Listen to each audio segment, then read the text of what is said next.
Decide చేస్తారు. ఎవరైతే దీనికి మెయిన్ లీడర్ ఉండి ఆర్గనైజ్ చేస్తారో వాళ్ళ పేరు ఉంటుంది. ఫస్ట్ లింక్ పంపిస్తాను. ఫస్ట్ 100 డైల్ కాల్ చేయండి. తర్వాత సిఐ గారు ఉంటారు, ఈ సెక్టర్ ఎస్ఐలు ఉంటారు, పోలీస్ ఉంటారు. ఏంటంటే అక్కడ ఏదైనా ఇన్సిడెంట్ అయినప్పుడు ఏంటంటే మీరు ఫస్ట్ నిర్ధారించుకున్న తర్వాత వాళ్ళు వీళ్ళు చెప్పిన ముఖాలను నమ్మకండి. ఏదంటే సోషల్ మీడియాలో వచ్చేది ఫస్ట్ నిర్ధారించుకున్న తర్వాత మీరు మాకు సంప్రదించండి. తర్వాత మేము కూడా మేమంతా రెగ్యులర్గా పోలీస్ పర్సన్స్ పెట్రోలింగ్ చేస్తాము. అన్ని పండుగలు ఇప్పుడు ఈ పండుగలకు పోలీసు వాళ్ళకి ఏం సంబంధం? మీ పండుగ చేసుకుంటే పోలీసు వాళ్ళు ఎందుకు మీటింగ్ పెట్టాలి సార్ అంటారు. అవునా కదా? First question. తర్వాత అక్కడ క్యూ లైన్ పద్ధతి, అక్కడ కొట్లాడుకోవడం, ఒకటి మీద ఒకటి ఆడుకోవడం అట్లాంటివి చేయాలి. రెండోది గణేష్ మండపంలో ఎలాంటి అసాంఘిక కార్యకలాపాలు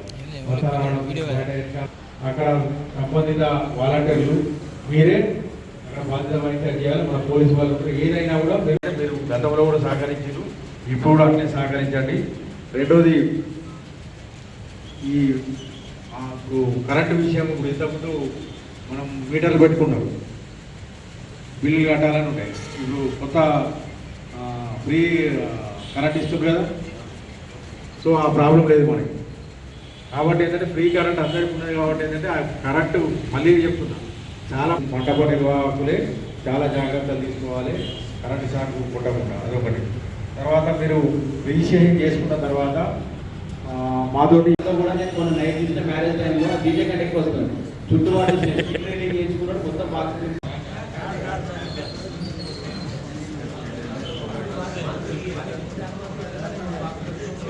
అంటే సరే అది మీకు ఇండివిజువల్ ప్రాబ్లం ఉంది కాబట్టి ఒకసారి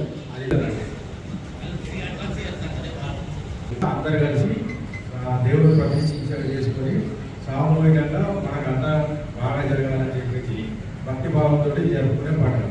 సో ఈ క్రమంలో ఏంటంటే ఇవన్నీ ఇప్పుడు ఇంతకుముందు చేయాలి.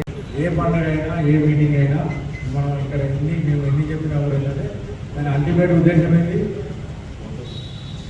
ఎందుకు మేమందరం కలిసి ఆ రోజు పనిచేయాలి. దాని ఉద్దేశం ఏంటి? పండుగ అనేది ప్రశాంత వాతావరణంలో ఎలాంటి చిన్న ఇబ్బంది కూడా మీకు కానీ ప్రజలకు కానీ భక్తులకు కానీ లేకుండా జరిపించడం యొక్క ముఖ్య ఉద్దేశమే ఈ మీటింగ్. ఇదంతా కమ్యూనిటీ పరంగా అందరు కలుపుకొని పనిచేసేది కాబట్టి అందరిని పిలిపించి సమన్వయ సమావేశం ఏర్పాటు చేయడం జరిగింది. దీంట్లో భాగంగా ఏంటంటే చాలా మటుకు మీ అందరికీ తెలుసు, కొత్త ఏ పద్ధతి లేదు. రూల్స్ ఇవన్నీ మీకు ఎక్కువ ఆల్రెడీ చదివించిండు. ఇదివరకు కూడా గతంలో చేసిండు.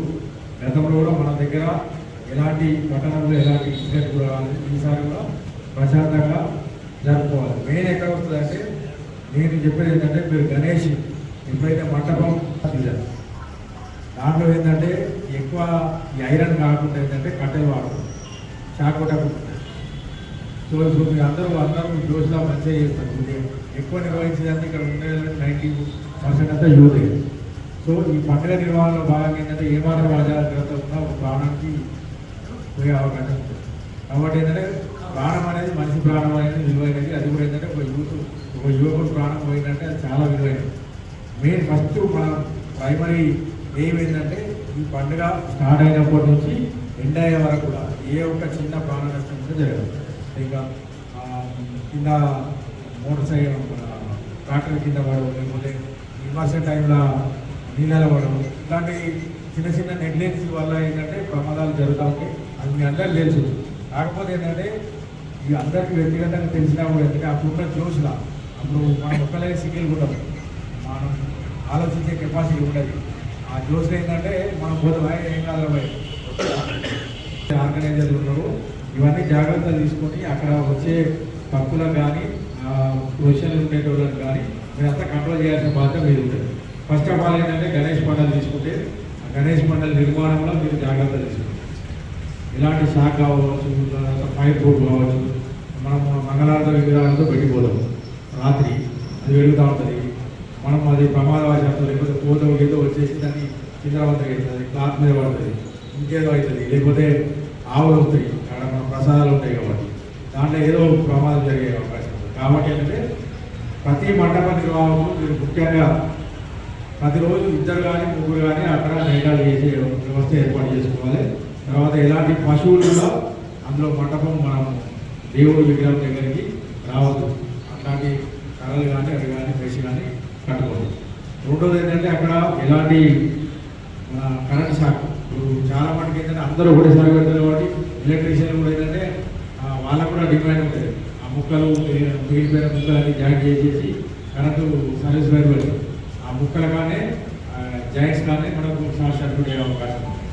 గణపతి నిమజ్జనం ఇప్పుడు ఇక్కడ 2 రోజులు అయింది అంతేనా, 2 days అయితే కాబట్టి ఏంటంటే ఆ 2 days కూడా ఏంటంటే మీరు అక్కడ భక్తి శ్రద్ధలతో వెళ్ళాలి. తర్వాత ఏంటంటే మీరందరూ జయించాలి రావడగా.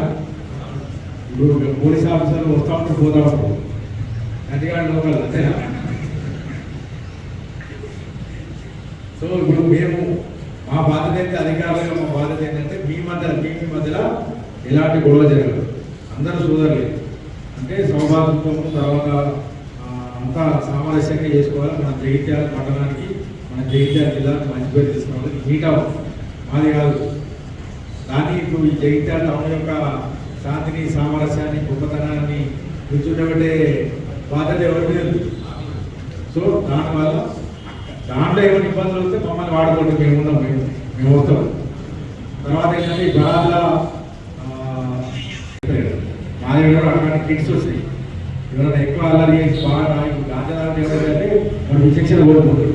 ఏదైతే పక్కన ఉంటారో మనం ఒక్కడో ఇద్దరు చేయబట్టి ఏంటంటే మొత్తం వాడ వాతావరణం చేయకూడదు. కాబట్టి ఏంటంటే దయచేసి మీకు అందరికీ అప్పీల్ ఏంటంటే గాంజా మాత్రం 20% తాగలేదు. అదంతా కొంచెం మీరు కంట్రోల్ చేయండి. ఎవరైనా అట్లాంటి చేష్టలకు పాల్పడే అవకాశం ఉంటే మాకు కొంచెం ఇవ్వండి, మేము ముందే తెలుసుకోవాలి. గణేష్ నిమజ్జనంలో ఏంటంటే ఎలాంటి అవసరం జరగదు. మన గణేష్ ఐడియల్ పెట్టుకొని పోయినప్పుడు వెనకాల మన ట్రాలీ చేయడము, అక్కడికి వాడడము, లేకపోతే కింద వాడడము, లేకపోతే డ్యాన్స్ చేసుకొని ట్రాక్టర్లు ఏమంటారు ఇంజన్ మీద కూర్చోవడం, ఆనే నిద్ర రావడం, జారిపోవడం, సాయం ఎక్కడం, కాలు ఎక్కడం జరుగుతూ ఉంటాయి. అదే మిక్సర్ లేకుండా అయితే ఓకే, యూఫార్ మిక్సర్ లేకుండా సౌండ్ అనేది వినండి. ఏదైనా ఏంటంటే ఇవన్నీ ఇప్పుడు గవర్నమెంట్ పెట్టినా, సుప్రీంకోర్టు పెట్టినా, మేమన్నా మేమన్నా మీరన్నా కూడా ఏంటంటే దాని ముఖ్య ఉద్దేశం ఏంటంటే సౌండ్ పొల్యూషన్ ఉంటుంది. ఆ సౌండ్ పొల్యూషన్ ఇప్పుడు డీజేకి ఏమైతే స్పీకర్ మిక్సర్ పెట్టినట్టు ఆటోమేటిక్గా